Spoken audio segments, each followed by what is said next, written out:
Hey everybody, McRaj here. How y'all doing? I don't usually say y'all, I'm not Southern. I mean, nothing wrong with that, if that's your thing. You know, people from Pittsburgh say yins. I'm not from Pittsburgh either, although I'm originally from Pennsylvania. I'm from central Pennsylvania. Yeah, neither Philly nor Pittsburgh. Definitely. Well, I lived in North Carolina for a year, but I'm not Southern. I don't have that Southern drawl. That's probably not a North Carolina accent.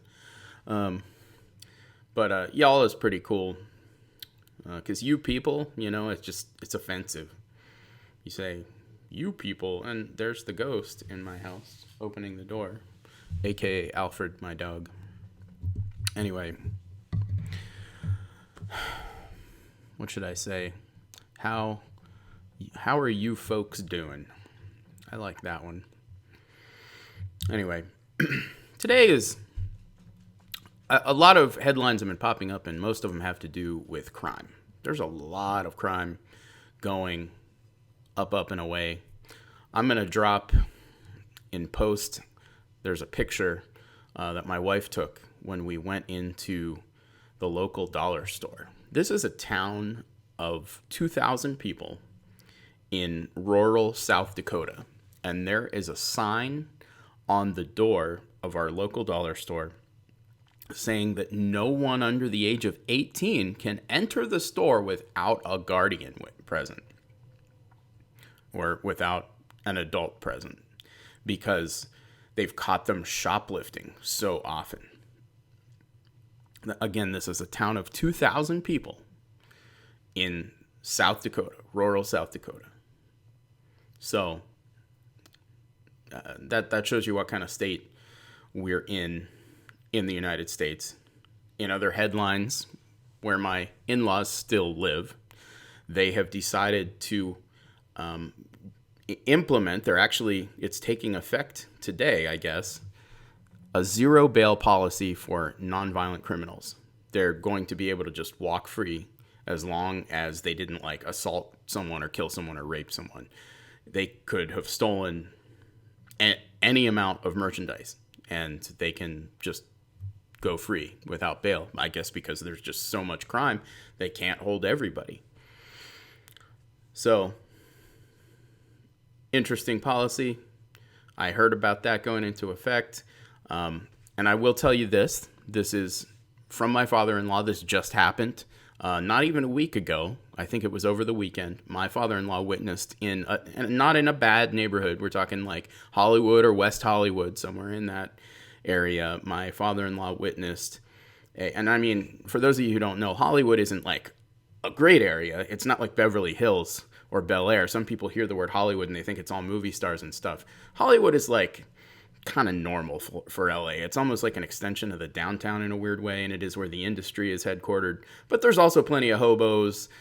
It smells like pee a lot of the time, and it's, there's lots of $1 million homes, but then, all the homes there are $1 million because that's how ridiculous the real estate is. So anyway, we're talking about, a so-so neighborhood. Not bad, but not like Beverly Hills or Bel Air or, Westwood or even Sherman Oaks type caliber if you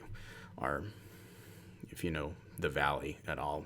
Well, people who know LA know Hollywood and Hollyweird and West Hollyweird.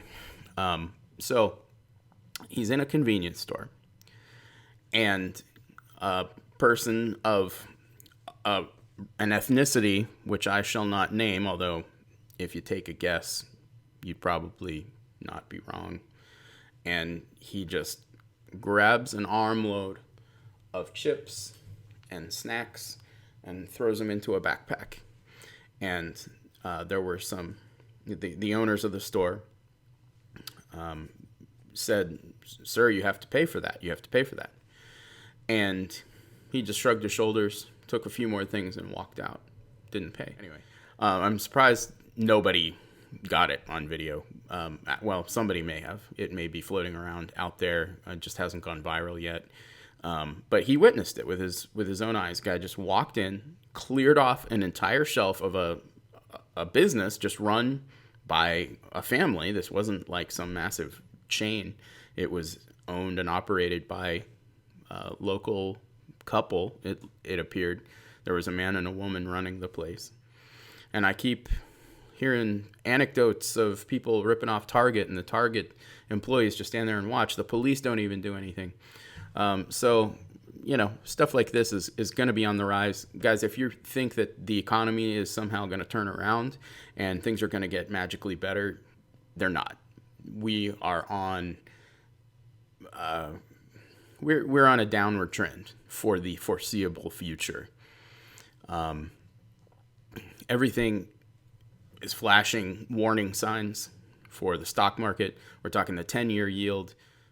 We're talking like the Bank of Japan is flashing signals that their economy is going to take a dump. The Chinese really aren't in a great place, and even the Russians really, nothing is stable in the global economy right now, especially the U.S. dollar. The U.S. dollar is, well, of course, if you're thinking the dollar index, you're going to say, oh, but the dollar index is going up. That's, yes, for us in the United States, we're going to be the last mainstay as far as Western currencies are concerned. The U.S. dollar is the shiniest turd in the punch bowl, as Economic Ninja would say. So it is still the world's reserve currency. How long it stays that way, I don't know. But it's pretty obvious that the dollar is losing its buying power. The people in mainstream media are going to gaslight you and tell you that inflation is ending, and with a few things, it may be ending. But by and large, food's getting more expensive, energy's getting more expensive, gas is getting more expensive, and if gas keeps going up, everything's going to get more expensive because it's more expensive to transport it. It's that simple. So don't expect this ship to turn around anytime soon. I really think we're headed into some really dark times. So not saying that to be scared. I'm just saying be prepared. Psychologically be prepared, number one. Get your money out of the bank. Not financial advice. But if you can, invest it in tangible assets. I think that's better than having it in the bank. Some people have suggested investing in treasury bills, which I just did myself. I checked out the, what's it called, treasurydirect.gov, where you can buy treasury bills, which have much higher interest rates than just your regular savings account at a bank. So I checked that out. It was relatively easy. It seems a little confusing, but once you actually start pressing the buttons, it's much easier than it seems. And then you can buy treasury bills directly from the United States Treasury, and you don't have to have a middleman as a broker who takes a fee from you. So check that out, treasurydirect.gov. Sign up for an account. You can start making better interest rates on that money that you have sitting around in your bank. And if the banks go under, they could freeze your assets. They could do a bail-in. It could be real ugly. Anyway, moving on. Council Chairman Phil Mendelson. And the headline is, he said there was no crime crisis in D.C., and he was carjacked at gunpoint. Sometimes I think that this is all just scripted.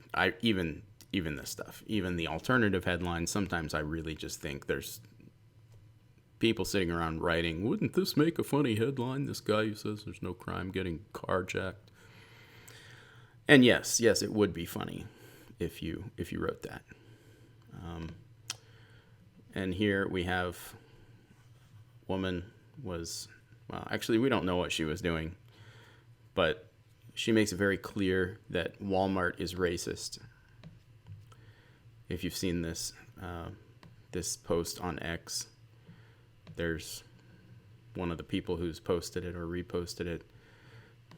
I am yes, you are no.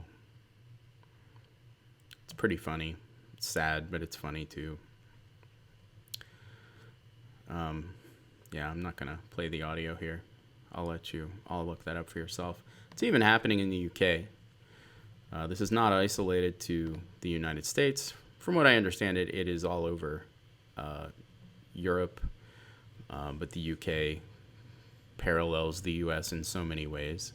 So here, Tesco, I believe that's like a little food store, like a convenience type store that's very common in the United Kingdom. And these three fellers jacked a bunch of stuff, and they threw it in their getaway car, and then a whole bunch of people in the town ran up and prevented them from getting away until the security and police arrived.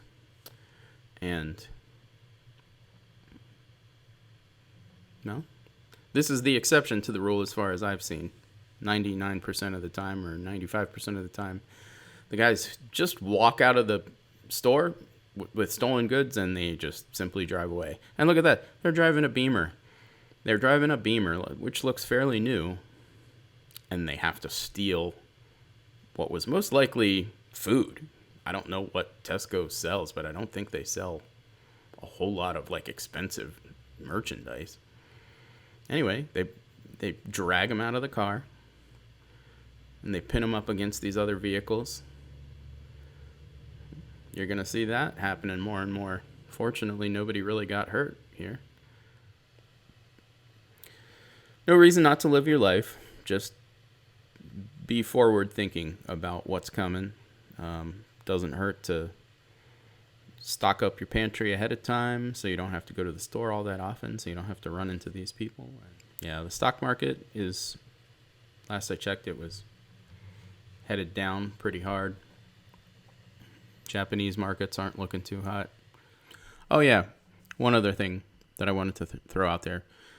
So most of you probably know that there's going to be this big test of the emergency system tomorrow here in the U.S. on October 4th, Wednesday, October 4th. They're going to be doing the test of the, I guess it's the presidential emergency broadcast system, where every cell phone in the country is going to beep out some kind of tone and then say, hey, this is just a test or whatever. And interestingly enough, something similar is happening in Russia. They're doing some kind of, they are going to do a nuclear preparation drill today, the day before the U.S. emergency test. And I also find it interesting that Russia is just being transparent about, no, this is a preparation drill for nuclear war. And they actually have fallout shelters, enormous fallout shelters beneath all their major cities. And in the U.S., we don't. So this isn't a nuclear war preparation drill. This is just a test of the emergency broadcast system. In the event that it were an actual emergency, the tone would be followed by a text message that reads, "You are screwed. Thanks for playing. Adios, muchachos."